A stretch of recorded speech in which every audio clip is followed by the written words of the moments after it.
Hello everyone, welcome back to yet another political episode. So we are back again and we're talking about Donald Trump's cabinet members. I know we are very, very upset about John Thune because John Thune, our Senate GOP has a lot to work on. We have a lot to work with the Senate GOP, and it's frustrating because we decided today that we would nominate, we will officially declare John Thune the next Senate Majority Leader. Like The Atlantic is saying, did Republicans just hand Trump 2.0 his first defeat? Well, I think The Atlantic's kind of left of the political spectrum, but I think they're not wrong at this. Here's the deal. John Thune is a rhino. John Thune is everything that the MAGA GOP, that the Republican Party just came together and said we supported. He's everything against. And as you know, we came and we said, you know what, we are going to endorse Rick Scott. But Rick Scott was the first out. Then again, the Republican Party, specifically in the Senate, and here's the deal. I'm not surprised that we nominated John Thune. It's either that or John Cornyn. I can't even figure out which one's worse. The two Johns. It's just so annoying. But yeah, the two Johns. The problem of the GOP today and the Senate, a lot of them have been in office since Bush.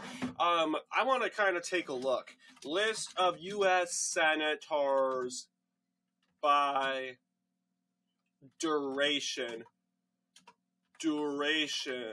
of term. Okay.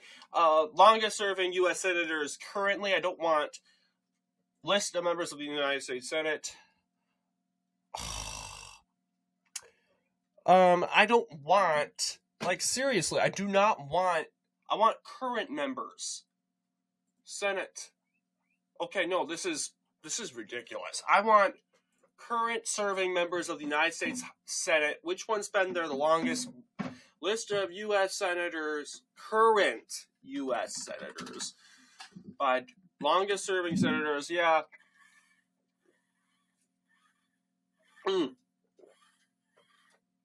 Perfect. Here's seniority of the United States Senate. It might give us... Okay, there we go. Thank you. So we're taking a look at Republicans. Let's take a look at Republicans. Okay, so all these Republicans. So first one was Chuck Grassley. Chuck Grassley's old. I don't even know what position he's in. I think he would be more establishment. But yes, he's been in the Senate for Republicans the longest. And yes, he has been... So he took office in 1981 for very long time. Then came Mitch McConnell. Then Susan Collins in 1997. Mike Crapo in 1999. These are establishment Republicans, okay? John Cornyn in 2002. Lisa Murkowski in 2002. Also another one here. Lisa Graham in 2000. Lindsey Graham in 2003. John Thune in 2005, John Barrasso in 2007, Roger Wicker in 2007. Despite being from the South and having more conservative views, he is also establishment. Jim Risch in 2009. You got Jerry Moran. These are Bush-era Republicans, guys. Jerry Moran from Kansas, he is 2011. John Boozman from Arkansas, 2011. John Hoeven from North Dakota, 2011. Marco Rubio, 2011. Although he is in the part now of the Trump administration, I would say he's still establishment. You got to go. And Ron Johnson's establishment, but he is workable, right? He works good. He was 2011. You got Rand Paul, 2011. And he's libertarian. I would say he is a mix of establishment and MAGA. He's libertarian, and I think he's honestly good. When it comes to that, I approve of Rand Paul. He's the first senator I approve of.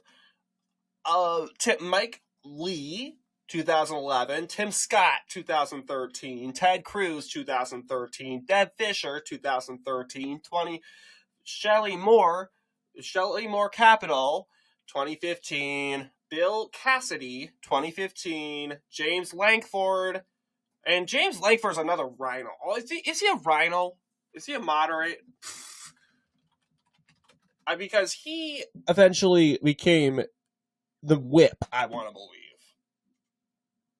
Establishment. Yeah, he's establishment for sure. I don't know if he's MAGA. But I doubt he's MAGA.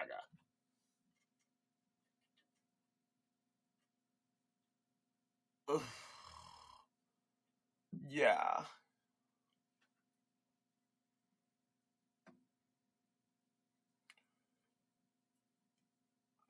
Yeah, he is not MAGA.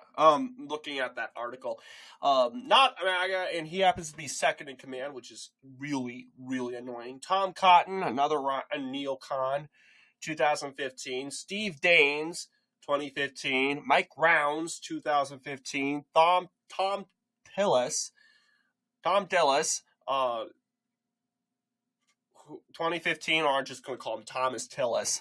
I know he hates that, but Johnny Ernst, 2015. Dan Sullivan, 2015. Todd Young. And now this is when we get into the Donald Trump era. Todd Young is the first Republican to enter in office when he's the first Republican to enter office once, as you know, I'm blanking it, once Donald Trump came into office. This is now the era of Donald Trump. Notice we got so many Republicans that came before Donald Trump.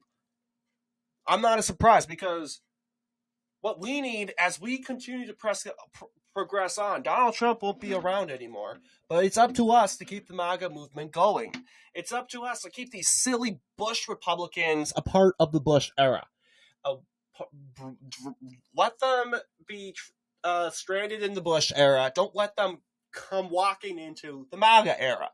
Unless they want to become MAGA Republicans, but most likely they won't. Okay? John Kennedy. I love John Kennedy. He's one. I would say he's my favorite senator. I love his personality. He is a huge. He has a sense of humor. He goes and says, "Name 3 things that don't hang themselves: Christmas ornaments, and Christmas ornaments, or jackets." I don't know what else, but that's an example, right? Jackets, Christmas ornaments, or Jeffrey Epstein. That's hilarious. I mean, it's a morbid joke. I mean, Jeffrey Epstein, we know the story of Jeffrey Epstein, but yeah, it's funny. It's morbid, but it's funny. But this guy is just bold. He's courageous. He has values, and he has a sense of humor. He's my favorite. Definitely my favorite in the Senate. I would love to have John Kennedy as a majority leader, but he's older. He's an older So compared to Mitch McConnell, if we can have Mitch McConnell in there, I'm sure we can have Kennedy in there. I mean, he's amazing. I don't want to say he's more. I won't say he's MAGA. He's definitely not establishment. He has values, and that's why I am not putting him into the establishment category. Cindy Hyde-Smith is somewhat kind of MAGA. You got Marsha Blackburn. You got Kevin Cramer, 2019. Mitt Romney, he's definitely not MAGA. Throw him out. Mike Braun, I wouldn't call him MAGA. 2019, he's establishment. Josh Hawley, he's MAGA. He's probably the most MAGA Republican in the Senate right now. Rick Scott, our guy. We wanted him to be the majority leader, but he didn't. Cynthia Lummis, same deal. She is, I want to believe, yeah, I would say she's okay. That's 2021. Roger Marshall, Bill Hagerty, Tommy Tuberville from Alabama. I mean, he's controversial, but at least, I mean, he takes a bold stance. Mark Wayne Mullen, Ted Budd, J.D. Vance, incoming VP, Eric Schmidt, Katie Britt, Pete Ricketts, and that's it. Okay.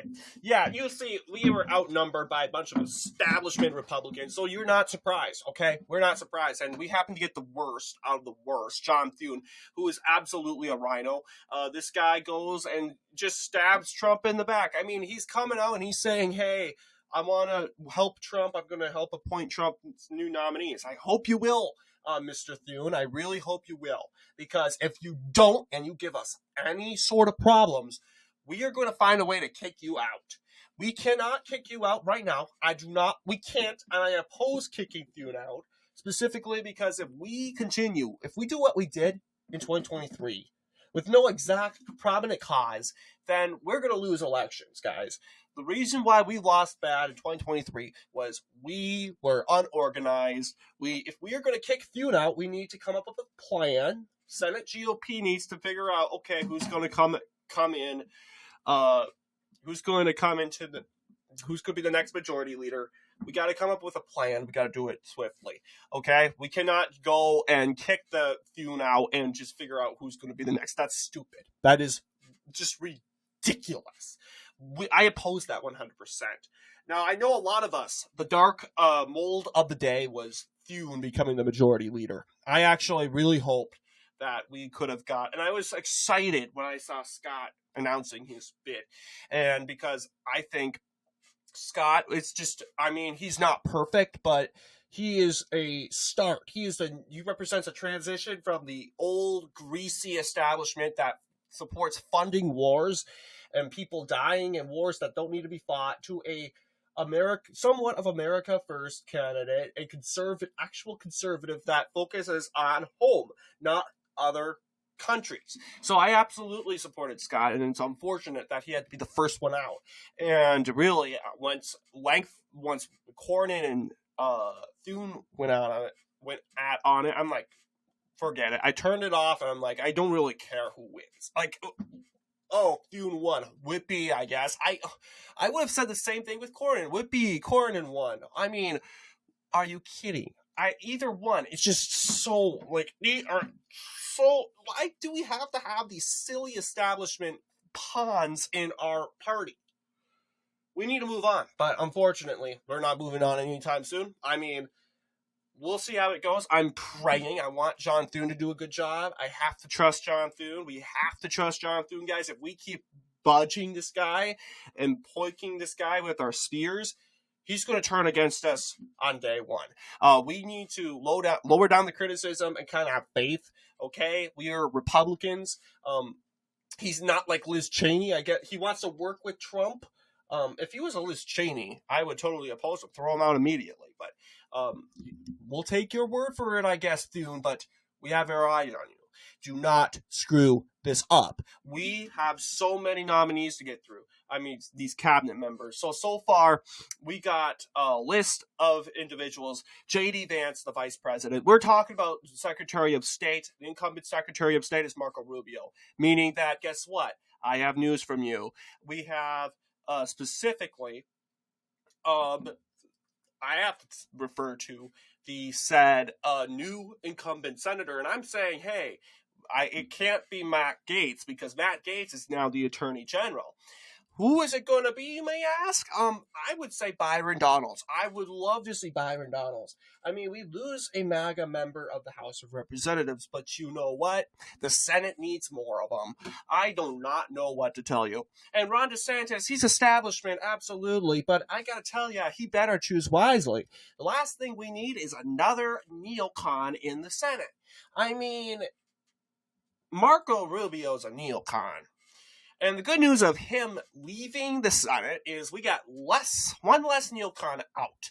I mean, Marco Rubio's not the biggest neocon. There are many other neocons, like Lindsey Graham. But I get what Donald Trump's trying to do as Secretary of State. Marco Rubio, put the Marco Rubio Secretary of State. Here's the deal, though. You got to lead with peace and strength, and that's what Donald Trump is absolutely trying to do here. He's trying to lead through peace and strength. And you guys might be like, why are you picking Marco Rubio? Well, I'll tell you, Marco Rubio's not the biggest.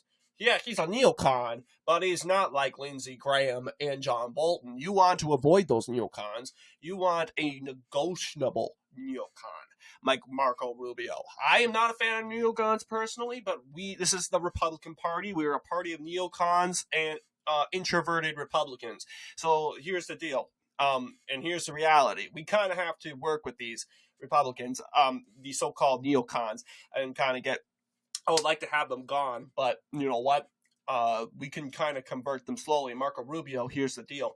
He is absolutely pro-Trump. He was an opponent of Trump in 2016. Sure. Yeah, I get it. But he has absolutely come out forefront in support of Trump when he ran for president. He endorsed him. He showed absolute loyalty. And I think the idea that Donald Trump is choosing loyalists, and as much as MSNBC is hating this, the liberal media, I think that's a good idea, because when you don't choose loyalists and you choose people that just are in the game just to get their personal gains and their paycheck, you're going to have the president of the United States being taken advantage by these corrupt politicians, like what happened in his first term.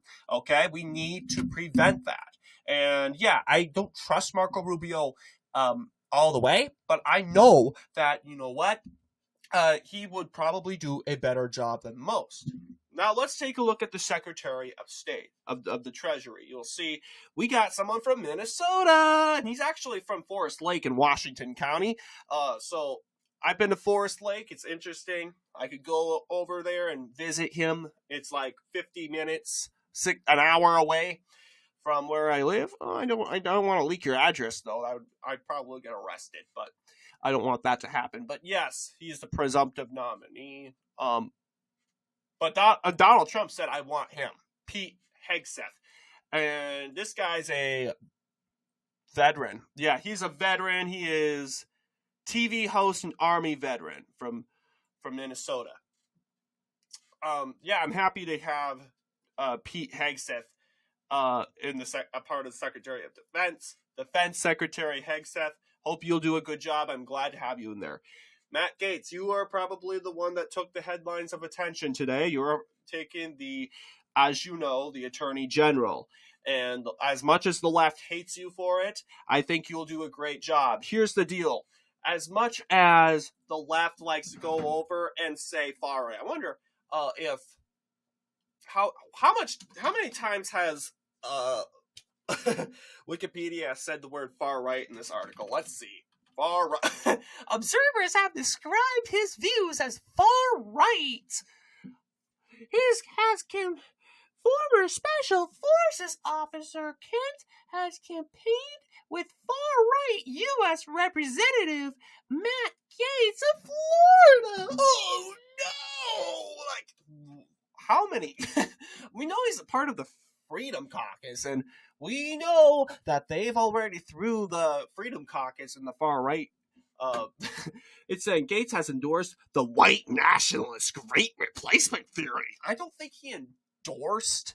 No, this article was absolutely written by a libtard. Absolutely.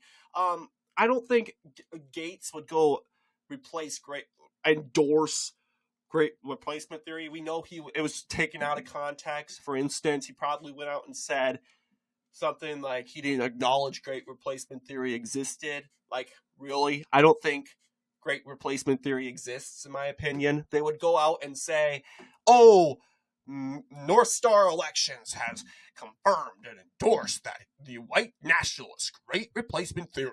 Well, I'm not going to get into a Great Replacement theory, but this guy absolutely is, this guy who wrote the article is a turd. Absolutely a turd. Matt Gaetz, he's a great guy. I like Matt Gaetz. I get he has an ego, and that's where they're forming these absolutely garbage accusations of fascism and far-right nationalism from. They always take advantage of personality, guys. And I tell you this. I absolutely tell you this. But do they do this with Van Hollen from Maryland? Because Van Hollen is probably, other than Bernie Sanders, is probably the most socialist, or other words, second most far left senator in the United States. This guy is against Israel. He is against supporting Israel altogether.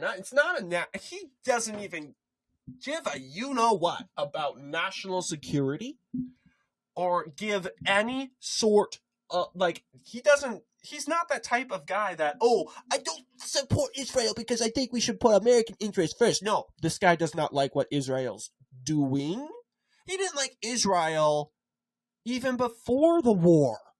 He does not like countries that are led by right-wing governments. This guy is a socialist Marxist from Maryland.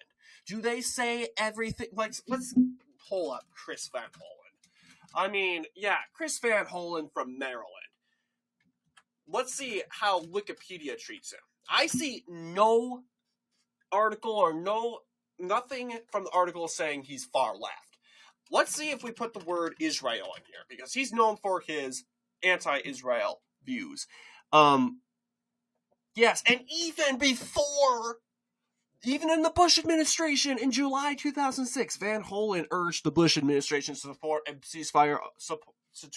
ceasefire supported by a peacekeeping force that would end the 2006 Lebanon War. He was criticized by elements of the Jewish and pro-Israel community, a large part of his constituency, for criticizing U.S. and Israeli policy in the Lebanon conflict.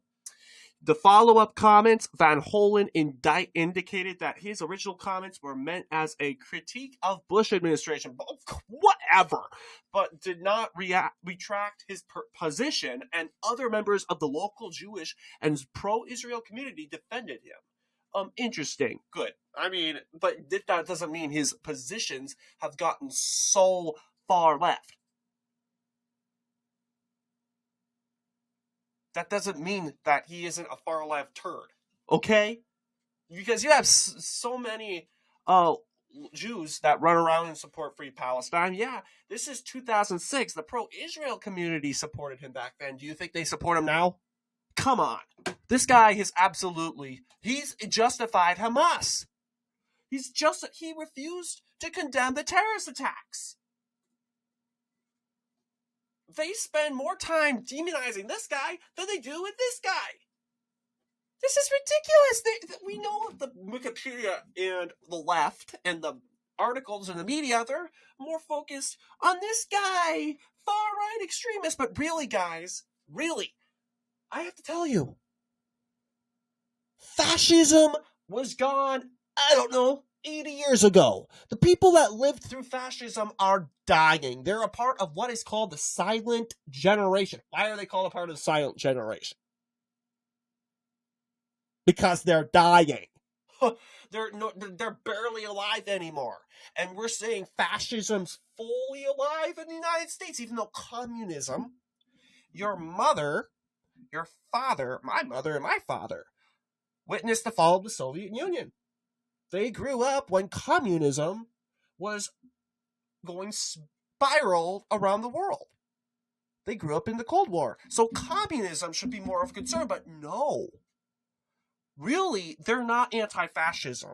They're anti-right. They're anti-center right. They're anti-moderate right. They're just anti-conservative. And if you're center right, they'll still paint you as a fascist. That's how they go. That's how they do things. So we had to pause with Matt Gaetz because Matt Gaetz was probably the most controversial, and I absolutely support Donald Trump's decision to put Matt Gaetz in, because here's the deal, and I was a part of it. I was so tense. And I'm like, Trump, please don't do this. They'll get the liberals mad. But the thing is, after going through the Biden presidency and the midterms, I realized the Democrats are mad whatever we do.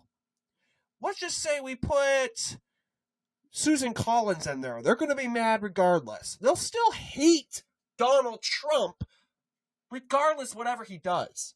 So if we put Matt Gaetz in there, they're just going to kick the walls in their bedroom. But it'll eventually stop.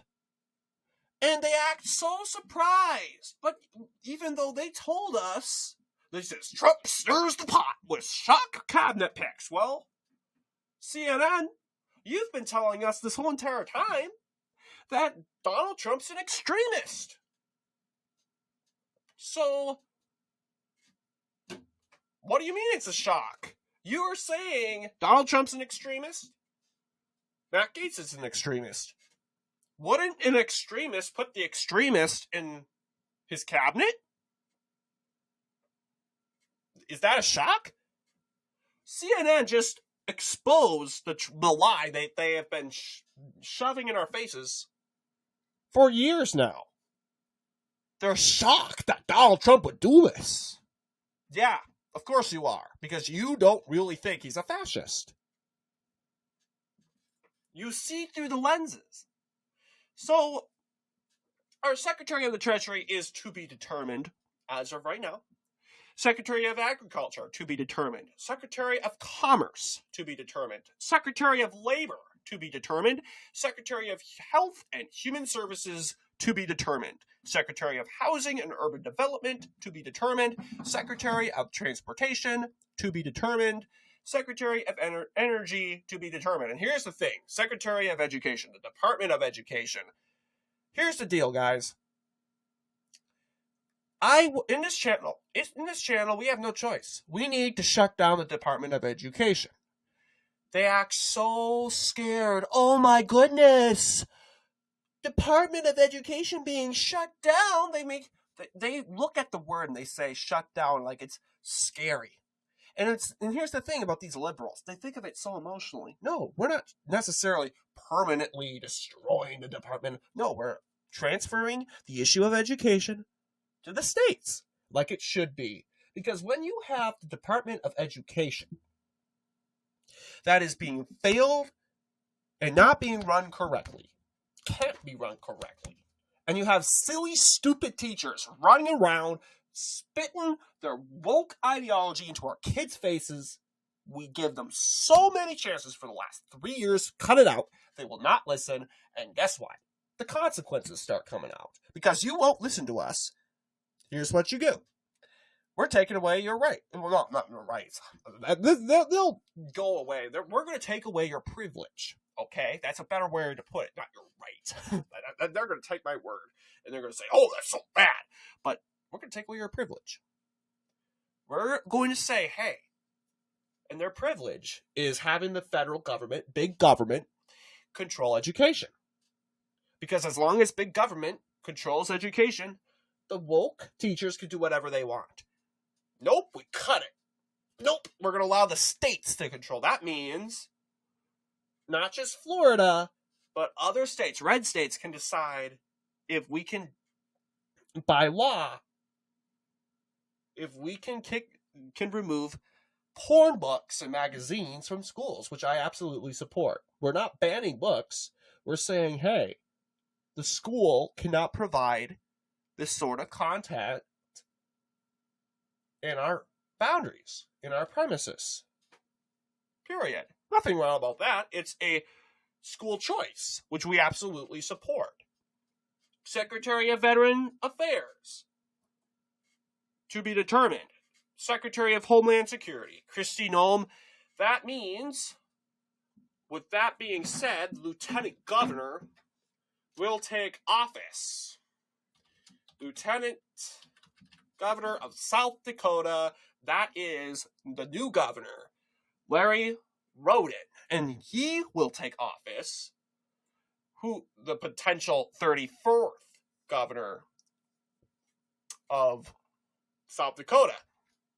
I won't say potential. It will happen because you'll see, even though it's presumptive, we go forward, and once Kristi Noem takes the oath of office as Secretary of Homeland Security, guess what's going to happen?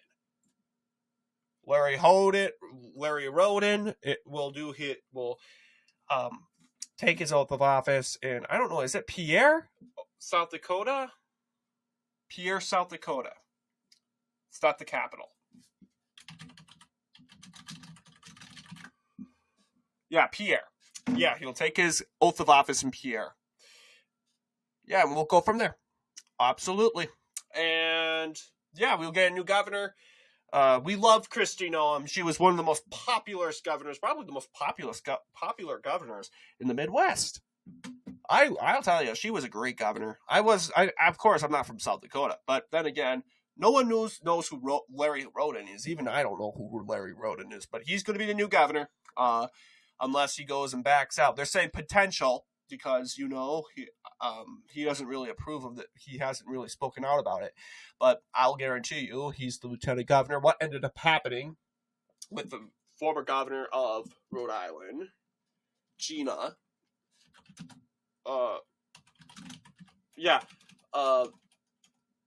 Gina Raimondo, when she took office, part of the Biden administration as the United States Secretary of Commerce, guess who took office? You know who took office? Her successor, that was the other guy, Dan McKee.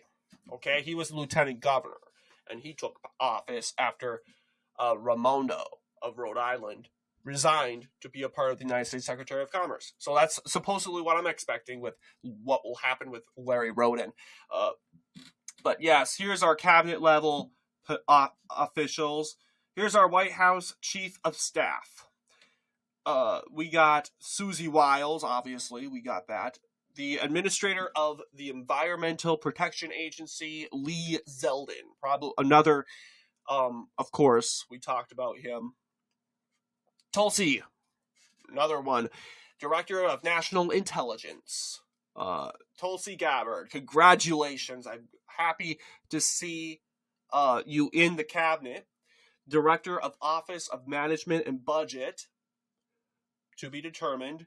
Director of the Central Intelligence Agency, John Ratcliffe from Texas. The United States Trade Representative, to be determined. Ambassador to the we talked about Elise Stefanik already. But yes, Administrator of the Small Business Administration, to be determined. Science Advisor to the President, to be determined. And you could go ahead and say, where's Kennedy going to have his role here? You could say Secretary of Health and Human Services.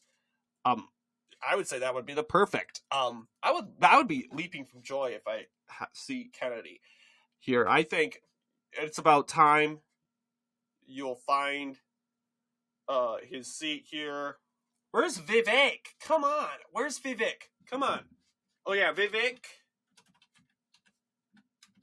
Yes, on November 12th, 2024, President-elect Trump announced Elon Musk and Vivek would work together to lead the Department of Government Efficiency in his second term. So they will work together in the Department of Government Efficiency, and that was actually not created yet, but it will be created. And these two, as you know, entrepreneurs will be, it's called Doge. Yeah, look at this, guys. Yeah, AI generated Doge. Like, remember the meme, Doge? That's just amazing. Doge, Department of Government Efficiency. Is that the logo for real? It is AI, of course. But yeah, giving a smooth start. But yes, this is a new government that will be created. But anyway, what do you guys think? I am excited to go through more of these cabinet positions as we continue to advance quickly to the inauguration. Let me know what you guys think. And as always, I will see you all in the next political episode.